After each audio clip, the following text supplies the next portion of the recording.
ಯಾಕೆ ನೀವು CSK Jersey ಹಾಕಿದ್ರಾ? ನಾ CSK ಅಲ್ಲ, ಧೋನಿ ಫ್ಯಾನ್ ಅಂತ ಹಾಕಿದ್ದೀನಿ. ಅಲ್ಲ ಅವ್ರು ರಿಟೈರ್ಡ್ ಆಗ್ಬಿಟ್ಟು ಯಾವ ಟೀಮ್ ಸಪೋರ್ಟ್ ಮಾಡ್ತೀರಾ? CSKನೇ, ಧೋನಿನೇ ಅಷ್ಟೇ. ಇಂಡಿಯಾ ಟಿ ಶರ್ಟ್ ಹಾಕೊಂತೀನಿ ಅಷ್ಟೇ. ಓಕೆ, ಯಾಕೆ ನಿಮ್ಗೆ ಧೋನಿ ಅಂದ್ರೆ ಅಷ್ಟು ಇಷ್ಟ?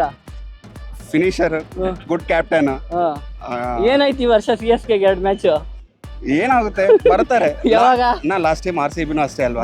ಲಾಸ್ಟ್ ಟೈಮ್ ಲಾಸ್ಟ್ ಇಯರ್ ಹೊಡಿದಾರು. ಲಾಸ್ಟ್ ಸ್ಟಾರ್ಟಿಂಗ್ ಏನಾಗಿದೆ, 3 ಮ್ಯಾಚಸ್ ಕಂಟಿನ್ಯೂ ಲಾಸ್, ಆಮೇಲೆ ಕಪ್ ಹೊಡಿದಾರು.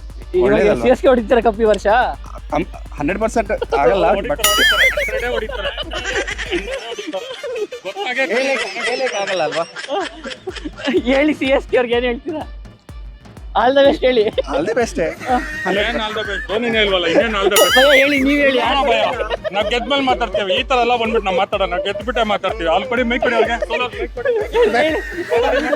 ಹೇಳಿ ಬೈ, ಹೇಳಿ. ಓಕೆ, ಏನ್ ಪ್ರಾಬ್ಲಮ್ CSK ಅಲ್ಲಿ ಇವಾಗ? ಏನು ಪ್ರಾಬ್ಲಮ್ ಇಲ್ಲ, ಎಲ್ಲ ಒಳ್ಳೇದು. ಅವರೇ ಬಿದ್ದೋಗೋದು, ಇಂಜುರಿ ಅನ್ನೋದು, ರೂಮ್ ಮಲ್ಕೊಳ್ಳೋದು, ಇದೇ ನಾ ಎಲ್ಲ ಟೀಮಲ್ಲಿ ಇಂಜುರೀಸ್ ಇದಾವೆ, ಮುಂಬೈಯಲ್ಲಿ ಇದಾವೆ. ಏನಾಯ್ತು ಧೋನಿಗೆ ಇಂಜುರಿ? ಆಲೂಗಡ್ಡೆ ಎಲ್ಲ ತಿಂತಾರೆ, ತೊಡೆ ನೋವು, ಏನು ಮಾಡಕ್ಕಾಗಲ್ಲ. ಓಕೆ, ಹೇಳಿ ಸರ್, ಇವತ್ತು ನಿಜ ಹೇಳಿ.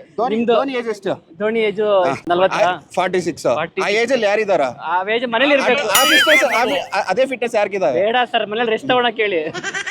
ಸರಿ ಸರ್, ನೆಕ್ಸ್ಟ್ ಇಯರ್ ಇಂದ IPL. ಓಕೆ, ಈ ಮ್ಯಾಚ್ ಜೆನ್ಯೂನ್ ಆಗಿ ಹೇಳಿ, ಯಾರು ಗೆಲ್ತಾರೆ, RCB ನ CSK? RCB.